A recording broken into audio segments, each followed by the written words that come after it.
354ನೇ ವರ್ಷದ ಆರಾಧನಾ ಮಹೋತ್ಸವ. ನಮಸ್ಕಾರ ಪ್ರಿಯ ವೀಕ್ಷಕರೇ, ನಾನು ನಿಮ್ಮ ಭುವನ ಹನು ಲೋಕೇಶ್. ತಿಮ್ಮಣ್ಣ ಭಟ್ ಹಾಗೂ ಗೋಪಿಕಾಂಬ ಎಂಬ ದಂಪತಿಗಳಿಗೆ ಕ್ರಿಸ್ತಶಕ 1595ರಲ್ಲಿ ಜನಿಸಿದಂತಹವರೇ ವೆಂಕಣ್ಣ ಭಟ್. ಅವರೇ ಶ್ರೀ ಗುರು ಸಾರ್ವಭೌಮ ರಾಘವೇಂದ್ರ ಸ್ವಾಮಿಗಳು. ಅವರು ಚಿಕ್ಕನಿಂದಲೇ ಬುದ್ಧಿವಂತರಾಗಿರ್ತಾರೆ ಹಾಗೂ ವೇದಾಭ್ಯಾಸವನ್ನು ಕೂಡ ಮಾಡಿರ್ತಾರೆ. ಎಲ್ಲ ರೀತಿಯಾದಂತಹ ಶಾಸ್ತ್ರಗಳನ್ನು ಹಾಗೂ ವೇದಾಭ್ಯಾಸಗಳನ್ನು ಮಾಡಿದಂತಹ ವೆಂಕಣ್ಣ ಭಟ್ಟರನ್ನು ಕಂಡ್ರೆ ಸುಧೀಂದ್ರ ತೀರ್ಥರಿಗೆ ಬಹಳ ಪ್ರೀತಿಯಾದಂತಹ ಒಬ್ಬ ಶಿಷ್ಯರಾಗಿರ್ತಾರೆ.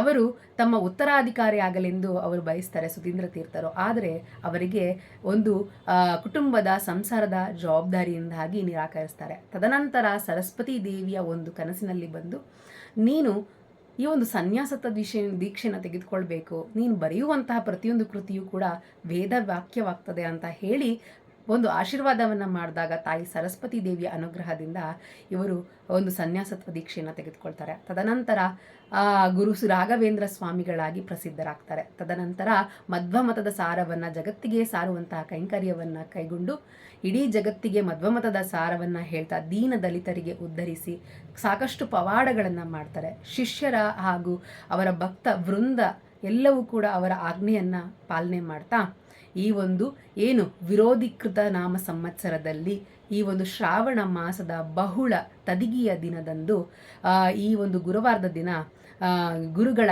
ಇಚ್ಛೆಯಂತೆ ಅವರು ಬೃಂದಾವನವನ್ನು ನಿರ್ಮಿಸಿಕೊಂಡು ಆ ಬೃಂದಾವನದಲ್ಲಿ ಸಹಶರೀರರಾಗಿ ಪ್ರವೇಶವನ್ನು ಮಾಡ್ತಾರೆ. ಆ ದಿನವನ್ನೇ ಗುರುರಾಯರ ಆರಾಧನಾ ದಿನವಾಗಿ ಆಚರಣೆ ಮಾಡುವಂತಹದ್ದು. ಆಗಸ್ಟ್ 12ನೇ ತಾರೀಕು ಮಧ್ಯಾರಾಧನೆ ಇರುವಂತಹದ್ದು. ಈ ದಿನ ಗುರು ರಾಘವೇಂದ್ರರ ಆರಾಧನೆ. ನಿಮ್ಮ ಮನೆಗಳಲ್ಲಿ ಗುರುರಾಯರ ವಿಗ್ರಹವನ್ನು ಇಟ್ಟು ಅವರಿಗೆ ಫಲಪಂಚಾಮೃತ ಅಭಿಷೇಕವನ್ನು ಮಾಡಿ ಅವರ ನಾಮಸ್ಮರಣೆಯನ್ನು ಮಾಡ್ತಾ ಅವರ ಒಂದು ದಿವ್ಯವಾದಂತಹ ಒಂದು ಕಥಚರಿತ್ರವನ್ನು ನೀವು ಸ್ಮರಣೆ ಮಾಡುವಂಥದ್ದು ಅತಿ ಉತ್ತಮ. ಹೀಗಾಗಿ ಗುರುರಾಯರ ಒಂದು ಆರಾಧನೆಯನ್ನು ಮಾಡ್ಕೊಳ್ಳಿ.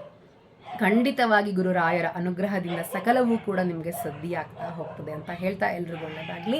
ಗುರುರಾಯರ ಅನುಗ್ರಹ ಅನ್ನುವಂಥದ್ದು ಸದಾಕಾಲ ನಿಮ್ಮ ಮೇಲೆ ಇರಲಿ ಅಂತ ನಾನು ಕೇಳ್ಕೊಳ್ತೀನಿ. ಇನ್ನೂ ಹೆಚ್ಚಿನ ಮಾಹಿತಿಗಾಗಿ ನಮ್ಮ ಚಾನಲನ್ನು ಸಬ್ಸ್ಕ್ರೈಬ್ ಮಾಡ್ಕೊಳ್ಳಿ, ಹಾಗೆಯೇ ಲೈಕ್ ಮಾಡಿ. ಹಾಗೆ ಇನ್ನೂ ಹೆಚ್ಚಿನ ಮಾಹಿತಿಗಾಗಿ ನಿಮಗೆ ಇನ್ನಂತಹದ್ದೇ ಸಮಸ್ಯೆಗಳಿದ್ರು ಅದನ್ನು ಬಗೆಹರಿಸ್ಕೊಳ್ಳಿಕ್ಕೆ ಕೆಳಗೆ ಕಾಣ್ತಾ ಇರುವಂತಹ ಕಾಂಟ್ಯಾಕ್ಟ್ ನಂಬರ್ಗೆ ನೀವು ಸಂಪರ್ಕಿಸಬಹುದು.